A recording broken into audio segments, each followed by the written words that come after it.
Terima kasih yang udah klik channel kami, Mama Happy. Kalau berkenan silakan subscribe dan bunyikan loncengnya biar dapat update dari kami.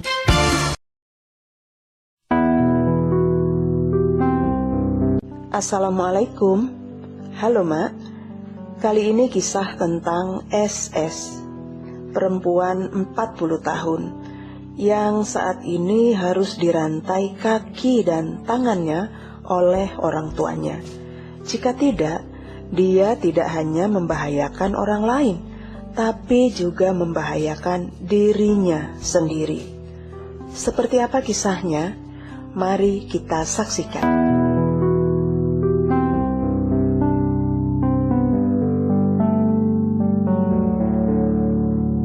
SS adalah seorang perempuan biasa dari sebuah desa kecil di Kabupaten Serdang Bedagai, Sumatera Utara. Dia menikah dengan laki-laki yang bekerja sebagai karyawan perkebunan milik perusahaan pemerintah BUMN dan tinggal di perumahan perkebunan. Dari pernikahan tersebut, mereka dikaruniai 2 orang anak. Sayangnya, anak pertama mereka meninggal dunia, dan anak kedua saat ini sedang duduk di sekolah menengah pertama.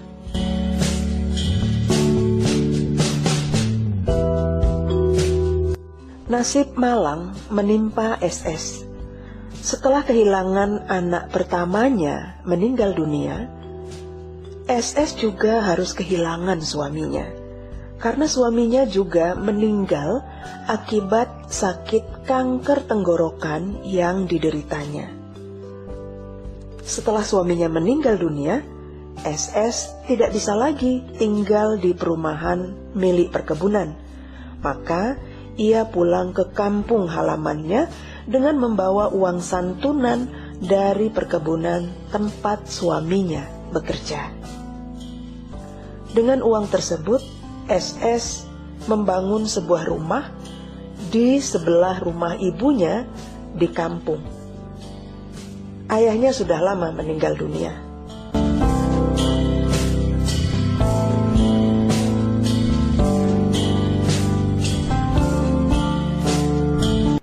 Demikianlah Mak, seiring berjalannya waktu, SS berkenalan dengan seorang laki-laki melalui media sosial.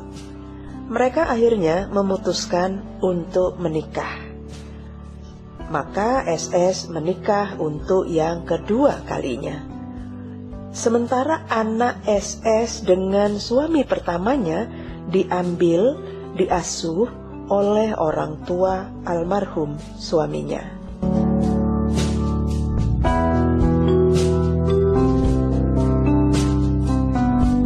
Setelah menikah dengan suami keduanya, SS dan suaminya tinggal di kota Medan. Tak lama kemudian, SS pun hamil.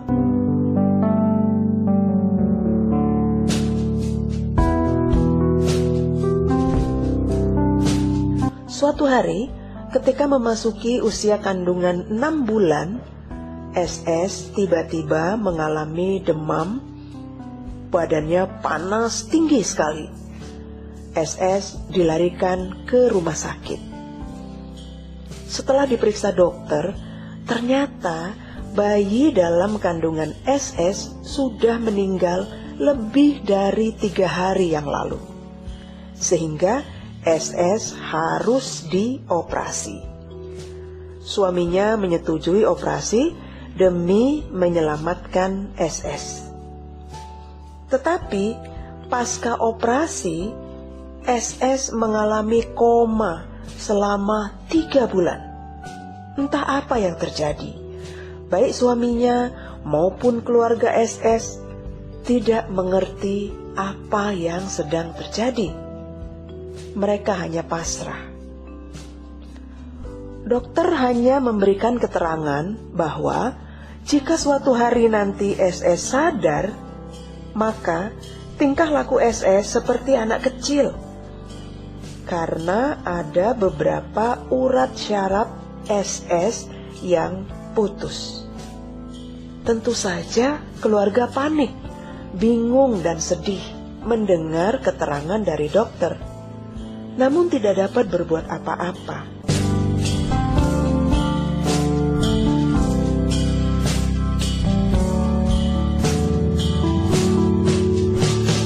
Ada banyak pertanyaan yang tidak mereka temukan jawabannya. Urat syaraf apa yang putus? Kenapa bisa putus? Lalu apa gunanya ditangani dokter?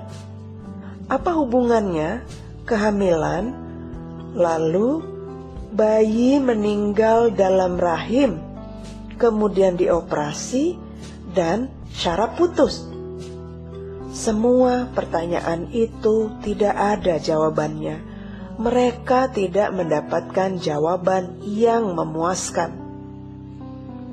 Dan semua anggota keluarganya hanya bisa pasrah.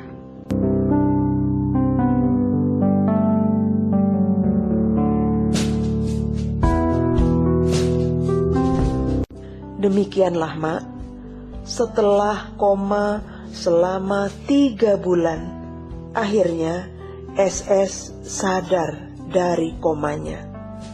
Dan seperti perkiraan dokter, SS betul-betul berkelakuan seperti anak kecil. Tidak hanya itu, SS bahkan tidak bisa berbicara lagi dan kehilangan ingatannya. Betapa sedihnya hati sang ibu mendapati kondisi anaknya yang demikian. Anak perempuan satu-satunya yang telah memberikannya 1 cucu, hari ini setelah koma 3 bulan, bangkit dari komanya, tapi tidak lagi mengenali siapa dirinya. Anak kesayangannya, SS, bahkan tidak bisa berbicara, tidak mengenal siapa dirinya.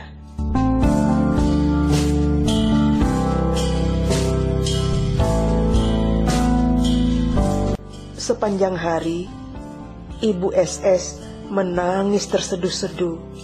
Dia peluk anaknya dengan kasih sayang. Dia berdoa setiap hari supaya anaknya kembali seperti sedia kala. Namun tampaknya doa si ibu tak kunjung terjawab. Tingkah laku SS persis seperti anak kecil, persis seperti anak-anak. Suami SS juga tidak lagi menginginkannya. SS dikembalikan kepada orang tuanya, dikembalikan kepada ibunya. Suaminya sudah tidak menghendakinya lagi. Di bulan-bulan pertama, suami SS masih memberi uang belanja, meskipun hanya seadanya. Tapi lama-kelamaan, suaminya tidak pernah lagi memberi uang belanja, bahkan mungkin sudah melupakan SS.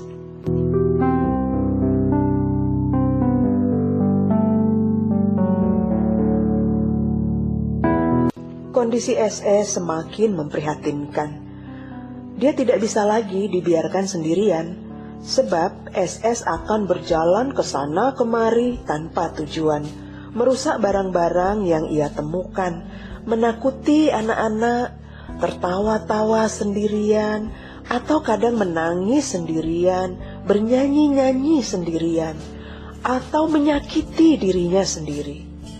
Ditambah lagi, SS tidak bisa bicara dan hilang ingatan, maka sangat sulit diajak berkomunikasi. Jadi, ketika ibunya mengerjakan sesuatu, maka tangan dan kaki SS harus diikat, harus dirantai. Jika tidak, SS akan berjalan ke sana kemari tak tentu arah, sehingga orang tua SS akan kesulitan mencarinya.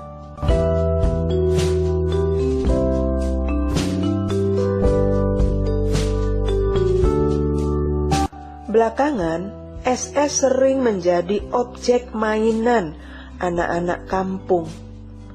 Dia dilempari dengan batu, dilempari dengan buah, bahkan kadang-kadang dilempar dengan kotoran. SS hanya bisa menangis, atau bahkan tertawa-tawa tidak peduli. Anak-anak kecil yang membulinya, anak-anak kecil yang mengganggunya, senang melihat SS tertawa atau kadang ketakutan dan menangis.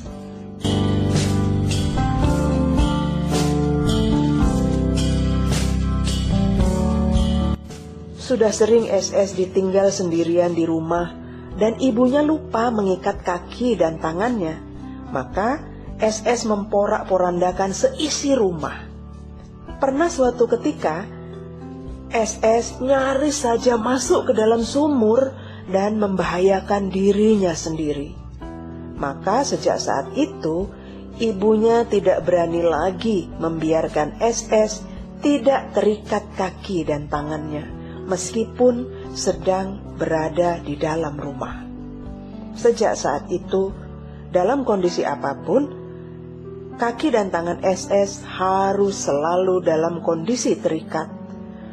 Dan untuk mencegah SS diganggu oleh anak-anak kampung, ibunya mengurung SS di dalam rumah.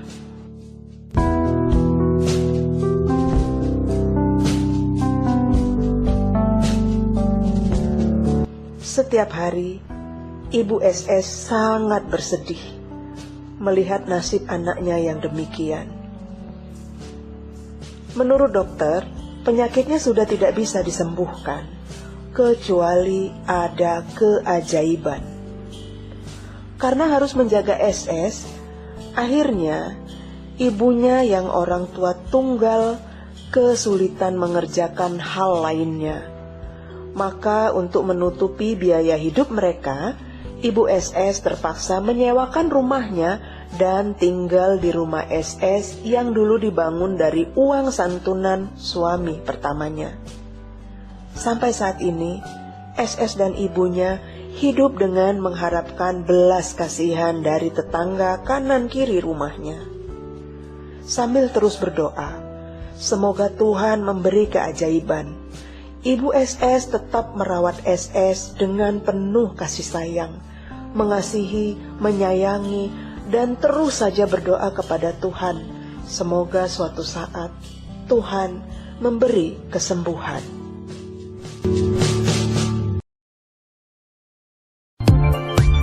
Oke Mak, itu dulu cerita dari kami. Beritahu kami kalau Anda menyukainya. Tekan subscribe, tekan juga tombol loncengnya supaya Anda mendapat update dari kami.